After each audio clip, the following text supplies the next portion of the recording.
Hey, I'm Dan, and if you're new to home brewing, so am I. Welcome to my adventures in home brewing. Hey everybody, it's that time once more to go around the world one more time. I have a beer or two along the way. I'm Dan. Thanks for tuning into this video for my adventures in home brewing. I've had a few people along the way ask me about my setup, what do I use, why, and things like that. So I thought I'd show you what I've done, what I have, and what I've upgraded. So right now, there's a couple things you got to understand. There's the hot side, which is all your boil kettles, mash tuns, and everything else. And then there's your cold side, which is all your fermenters, bright tanks, and glycol chillers, as if you have a glycol chiller or whatnot. So we'll go over everything as we go.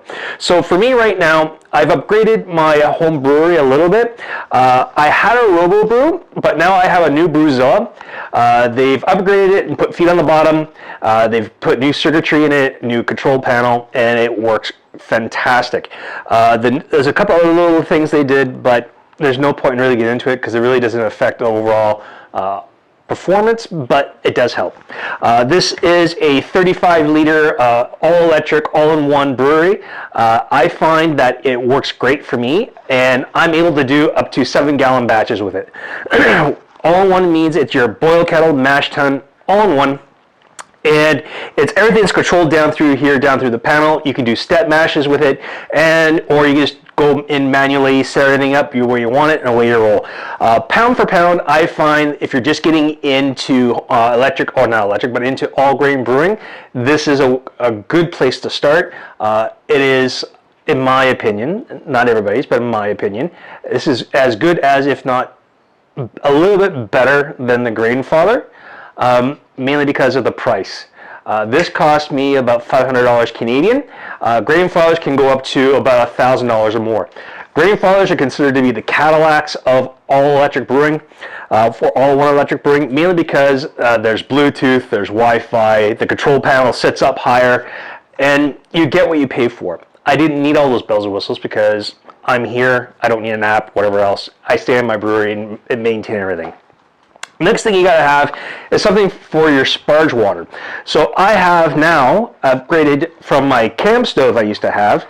I have a Sparge water heater that I can heat up the appropriate amount of water I need to actually finish off sparging. So when sparging is when you lift your grain bed out of the actual strike water, you let that drain out, and then you're pouring hot water over the top to rinse the grains to get all the starches and sugars out of what's left over inside the grains into the boil kettle. Then there's a couple other things that I do. I actually have this big bag here, this mesh bag, that I actually set my malt pipe inside to catch any extra trube or sediment or anything else like that that will slip through the mesh of the actual malt pipe that's in the bottom. The bottom of the malt pipe, there's two screens. One really super fine and one just to let water pass through. But this is just to make sure I catch everything, just in case. Then we actually have a recirculation arm. This sits inside of the arm down the side here of the actual Robo Brew. So when you're actually going into your Vorloff, it actually pushes the hot water up through the top, over top of your grain bed to help set it that much more. And it's really, really cool, and it's a great thing to have. One thing you should know is that the Robo Brew and Grainfather, as far as I know, are the only ones that actually have internalized recirculation pumps on them. One thing that you should get for when you're doing all electric brewing, or at least with the Grainfather and the Robo Brew, is get a Whirlpool Arm. So this is usually used at the end. You'll put it on after you've taken off the recirculation arm. You're getting ready to finish up. You put your wort chiller in and everything else. This causes it to spin around, hence Whirlpool, and it actually helps speed up the cooling process. So if you're using a wort chiller like I do, which came with my Brewzilla, you have to pass cold water through it. And instead of wasting a whole lot of water, and eventually that little bit of circulation actually helps it crash that much faster, which is actually a really cool thing. A couple little things that I have to help me out. I had a plastic spoon to help mix up the mash, to make sure there's no dough balls or dry spots, but I invested in a stainless steel mash paddle. This is a really good thing to have. One little trick that I do in the bottom of my Robo Brew is over top of the intake manifold for the pump.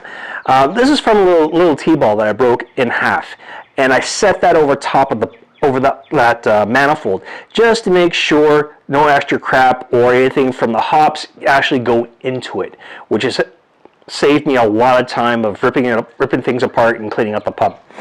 When I do my hop additions, I actually use another bag, and this way everything's all contained and minimizes the amount of sediment or particulate that actually goes into the actual wort.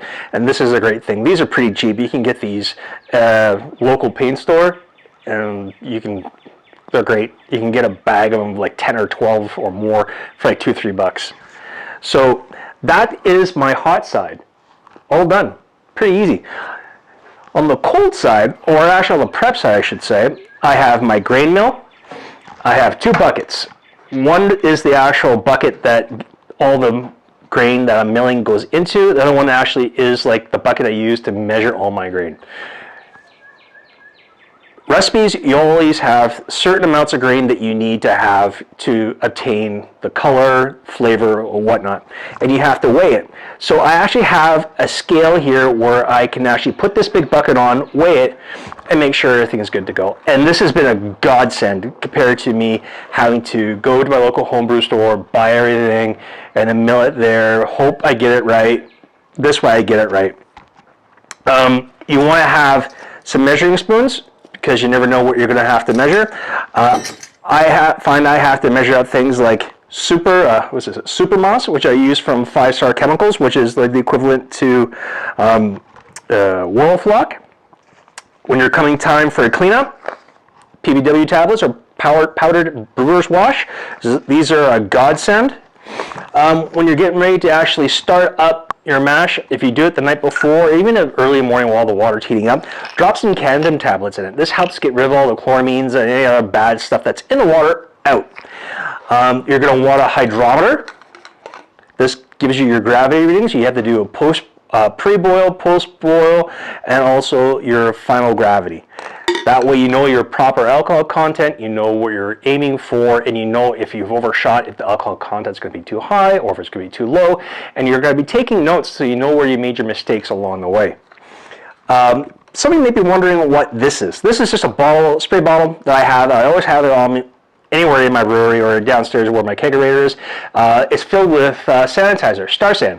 So this is a great thing to have, especially if you're going to be using things where you need to make sure they're sanitary. I use this a lot on the cold side, mainly because any fittings or anything else that are going to be exposed to the wort on a long-term basis, they need to be sanitized. So now, one thing that I do use, and I've just started using them over the last year, have been a fantastic thing, and I can't believe I lost one. It's a tilt hydrometer. So this is a thermometer and hydrometer all in one, and it tells you basically when your fermentation process is done if you can't see inside your fermenter. It floats. It's got a little chip in it with a gyroscope in it, lithium-ion battery, and it's fantastic. They're not cheap. You don't need them. You can just go along with a hydrometer. I'm a bit of a gadget geek, and I like these. So this is my cold side. So on my cold side, I have 3 fermenters. I have this really awesome glycol chiller that I just got from Brewbuilt. This is very new. This is a big upgrade for me to do. It can cool up to 4 tanks. I have 3 right now. I'm probably going to be getting another one down the road. I may just use that 4th one as a bright tank. I don't know yet. We'll see. So as you can see, I have 2 clear plastic ones, which are Fermzillas, which are great for doing pressure fermentation and everything in. And I have jackets that go over top to keep things from getting light struck and beer going bad. I actually have a stainless steel, new to me, Spike, new to me, just new overall, Spike Plus stainless steel fermenter, where you can also pressurize and do pressure fermentations in, which is fantastic. You may be wondering why, if you look at these ones here, they have the different types of ball lock fittings on them. That's so I can do pressure fermentation and also oxygen-free transfers. The reason why that is because I don't leave my stuff outside in the winter months, mainly because if I'm gonna brew, I'm gonna brew it, and then I'm gonna take it inside and let it do its thing. And I don't want the smell of, say, beer getting through my house, so I do it through pressure, and I put a spunding valve on the actual gas side, and I set it to about 15 psi, let it do its thing. And you can turn a beer around within anywhere between 4 to 7 days, which is actually great, especially if you're trying to make lagers. You may be wondering what the other stuff I have in here is.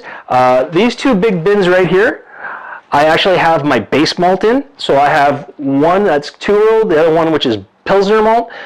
This is an easier way for me to reduce my cost on the long haul instead of constantly going out and buying everything.